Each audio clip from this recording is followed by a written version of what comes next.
देश की व्यवस्था में बदलाव लाना अपनी जान से खेलना है, ये बात साबित करती है भारत भूषण तिवारी जो बिहार में हुआ है अभी मामला, उसके रिगार्डिंग मैं बात कर रहा हूँ। जी हाँ, पैरों में गोली मार के पुलिस ने छन्नी कर दिया है भरत भूषण तिवारी को।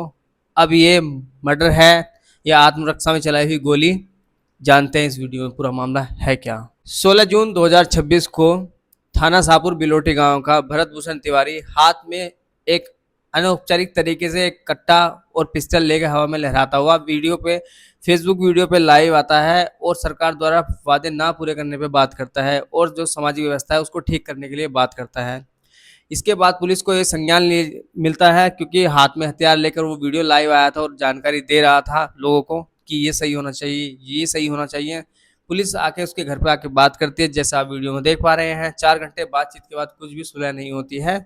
हाथ में हथियार लिए हुए है, पुलिस को दिखा रहा है, बात कर रहा है, अपनी बातें रख रहा है बेसिकली। पर पुलिस उसे मानसिक रूप से असंतुलित बताते हुए, अस्वस्थ बताते हुए वापस लौट जाती है और उसका जो है वो हथियार हाथ में लिया हुआ है पिस्टल, उसको भी जब्त नहीं करती है। अगली सुबह 17 जून 2026 को भरत भूषण तिवारी अपने घर से निकलता है, जहाँ पे उसे भोजपुर पुलिस और एसटीएफ द्वारा किसी खेत के पास घेर लिया जाता है।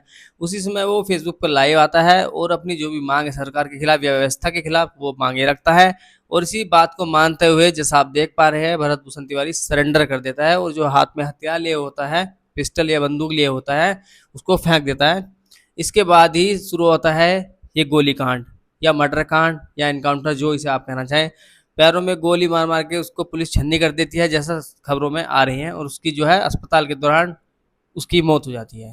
भरत के निचले शरीर के हिस्से में ज्यादा गोलियां लगी थी और अत्यधिक खून बहने के कारण ही उसकी जान गई है। आरा के सदर अस्पताल से डायरेक्ट पटना के पीएमसीएच रेफर कर दिया जाता है, जहां इलाज के दौरान उसकी मौत हो जाती है। अब ये क्या है पूरा मामला, क्यों वो फेसबुक पर लाइव आकर अपनी मांग बता रहा है या वो क्या करता था, कौन है, क्यों जान गई, पुलिस का क्या एंगल है उसकी जान लेने का, इस बारे में पूरी वीडियो में बात करते हैं। तो चलिए स्टार्ट करते हैं। भरत भूषण तिवारी 28 वर्षीय था और जो है शाहपुर थाना क्षेत्र के बिलोटी गांव का रहने वाला था। अब मामला क्या स्टार्ट होता है कि पढ़ाई लिखाई करने के बाद, अपनी बीएससी फाइनल ईयर करने के बाद या बीएससी फाइनल ईयर कर रहा था या कुछ सूत्रों से आ रहा था कि पहले ही कर चुका था और अपनी जो है जॉब नौकरी सरकारी के लिए देख रहा था। पहले बहुत रिसर्च की, बहुत टाइम तक जॉब ढूंढने निकला पर जॉब जो है किसी कारणवश नहीं मिल पाई। इसके बाद जब उसे लगा कि जॉब नहीं मिल पा रही है तो लगा कि हम जॉब के लिए नहीं बने हैं। घर वालों को बोला कि मैं जॉब नहीं करूंगा, सोशल सर्विस की तरफ उसका रुझान ज़्यादा था, तो वो सोशल सर्विस करने लगा, आसपास के लोगों की मदद करने लगा। जो भी उसे लगा कि जो भी समाज में कार्य होता है उस पर उसका ध्यान जाने लगा।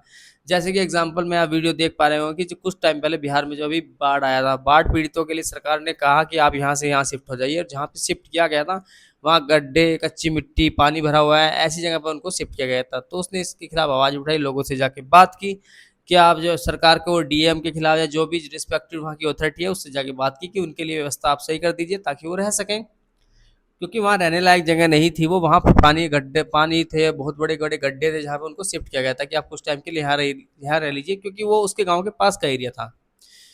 सो शिकायत की, जाके बार बार शिकायत करता था जाके, और ऑफिशियली कार्यालय पे जाके मिलना या बात करना लोगों से, इस संबंध में सरकार से उसका टच था, जो कि वहाँ की कानून व्यवस्था है या जो भी आपका वहाँ का मंत्रिमंडल है जो इस चीज़ का देख रेख करता है बेसिकली व्यवस्था का, ये था। और लगातार शिकायत करने के बाद कार्यालय पर जब कोई सुनवाई नहीं होती है, जब व्यवस्था को सही नहीं किया जाता है, तो वो फेसबुक लाइव पे आता है और लाइव आकर ये जानकारी देता है, जिसमें उसके हाथ में जो है हथियार भी है। सरकार की व्यवस्था जो वादे करता है पूरा नहीं करता, उसके खिलाफ एक्शन लिया जाए, या जो भी सड़क टूटी है, पानी की व्यवस्था नहीं है, बिजली नहीं है, अच्छे स्कूल नहीं है, इस तरह की समस्या को वो बेसिकली उठाता था। जिसमें उसने फेसबुक लाइव पे आकर वो चीज़ें की समस्या को उठाता है और हाथ में जो हथियार लिए रखता है। इस वीडियो के वायरल होने के बाद पुलिस संज्ञान लेती है। शाहपुर थाना पुलिस, जो आरा पुलिस है बेसिकली वहाँ की, वो जो है इस चीज़ का संज्ञान लेती है और उसका पता निकालने के बाद उसके घर पे पहुँचती है। घर पे आप देख रहे होंगे 4 घंटे की डिस्कशन के बाद, 4 घंटे पुलिस के सामने बैठा हुआ है, उसके हाथ में हथियार है, वो बात कर रहा है। बेसिकली पुलिस जानकारी ले रही है कि आपने ऐसा क्यों किया, कहाँ से हथियार लिया, क्या आपकी मांग है, सारी चीज़ें नोट करती है, बात करती है। पर उससे हथियार जब्त नहीं कर पाती है। वो हथियार को उसके हाथ में ही मतलब रख के वहीं पे छोड़ देती है, नहीं ले पाती। पुलिस ट्राई करती थी, ये एंगल, इस एंगल के बारे में बाद में बात करते हैं कि ले सकती थी या क्या था। पुलिस वापस चली जाती है तफ्तीश के बाद। अब अगले दिन क्या होता है कि वो अपने घर से कहीं के लिए निकलता है, वहाँ पे उसको खेतों पे घेर लिया जाता है, उससे पूछा जाता है कि आपने ऐसा क्यों किया? पुलिस उसको बेसिकली पकड़ने के लिए आई थी, ठीक है? अब क्या होता है कि वो लाइव जाता है फेसबुक पे उसी टाइम, जैसा आप वीडियो में देख पा रहे हैं, और अपनी मांगे रखता है। पुलिस इस बात के लिए एग्री हो जाती है, कंसर्ट दे देती है कि हाँ, इस चीज़ के लिए हम ठीक करेंगे, चीज़ों को मांगेंगे, आगे आपकी बात बढ़ाएंगे। इसी बात पे वो अपने जो है हथियार डाल देता है, सरेंडर कर देता है बेसिकली। अगर मैं कानूनी भाषा में बात करूँ, सरेंडर कर देता है अपना आप को पुलिस के सामने। जैसे ही वो अपना हथियार आगे फेंकता है, पुलिस उठा लेती है। इसके बाद ये तड़तड़ाहट आती है गोलियों की। 3 से 4 गोली रिपोर्ट के अनुसार बताई जा रही है, 3 से 4 गोली जो उसके पैरों में लगी थी, और तुरंत उसको अस्पताल में भर्ती किया जाता है। वहाँ के जो आरा का अस्पताल है, आरा में डॉक्टर मना कर देते हैं, तो बिहार जो पटना का पीएमसीएच अस्पताल है, वहाँ उसको रेफर कर दिया जाता है। ज़्यादा खून बहने के कारण इलाज के दौरान मौत हो जाती है। अब मामला ये है कि जो 16 जून को सरकारी तरीके से एक ऑफिशियल नोटिस जारी होता है कि जो भरत भूषण तिवारी है वो मानसिक रूप से बीमार है, अस्वस्थ है। अस्वस्थ व्यक्ति जो मानसिक रूप से बीमार है, अस्वस्थ है, उस पर गोली चलाना, उसकी जान लेना क्या सही है? या इस तरह का कोई भी समाज की व्यवस्था के खिलाफ आवाज उठाता है, उसकी जान लेना सही है? जो भी आपको लगता है इस वीडियो के कमेंट बॉक्स में आप शेयर कर सकते हैं। पर जानते हैं रीजन क्या बताया जा रहा है इसके पीछे, जो मामूली बात है, जो बारीक रीजन है।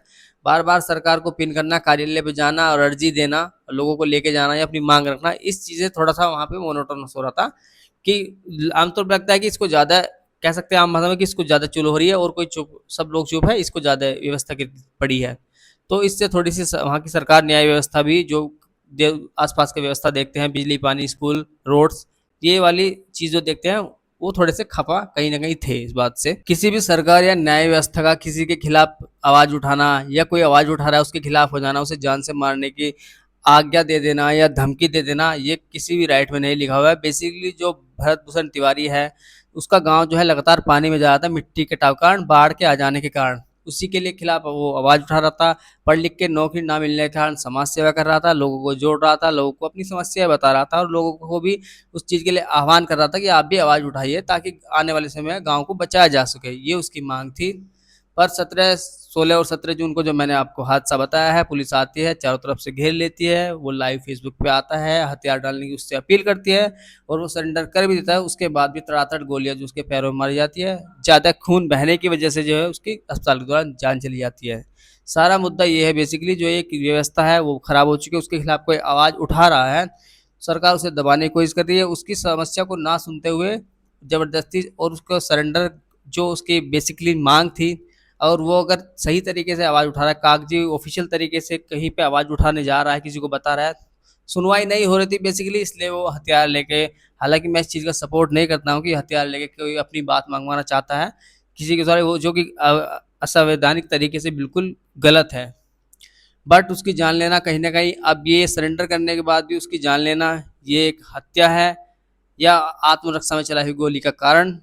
जो भी आपकी राय हो, इस वीडियो कमेंट बॉक्स में आप शेयर कर सकते हैं। और आने वाली वीडियोस के लिए देश में होने वाला कोई भी जो है किसी तरह की कंट्रोवर्सी, किसी भी संबंधित न्याय व्यवस्था के खिलाफ कोई भी आवाज़ उठ रहा है, या कोई भी मुद्दा है, उससे रिलेटेड वीडियो को देखने के लिए आप चैनल को सब्सक्राइब कर सकते हैं। Thank you so much for watching. मिलते हैं नेक्स्ट वीडियो में। अपना और अपने को ख्याल रखिए। जय हिंद।